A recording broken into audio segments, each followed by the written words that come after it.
بسم اللہ الرحمن الرحیم۔ السلام علیکم ورحمۃ اللہ وبرکاتہ۔ جمعہ کی تیاری اور اس کے لیے جلدی جانے کی فضیلت کے بارے میں۔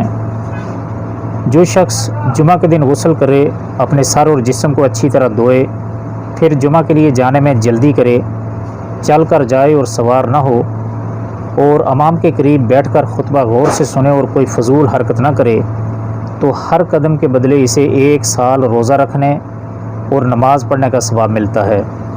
دوسری حدیث میں فرمایا، ایک دوسری روایت میں ہے، کوئی شخص جو جمعہ کے دن غسل کرتا ہے اور حتی الامکان اچھی طرح پاکی حاصل کرتا ہے، تیل لگاتا ہے اور میسر نہ ہو تو اپنے گھر والوں کی خوشبو میں سے استعمال کرتا ہے، پھر مسجد کے لیے نکلتا ہے اور 2 ایک ساتھ بیٹھے ہوئے آدمیوں کے درمیان تفریق نہیں ڈالتا، پھر جس قدر مقدر ہے نماز پڑھتا ہے، اور جب امام خطبہ دینے لگے تو خاموش رہ کر سنتا ہے، تو اس کے ایک جمعے سے دوسرے جمعے تک کے گناہ معاف کر دیے جاتے ہیں۔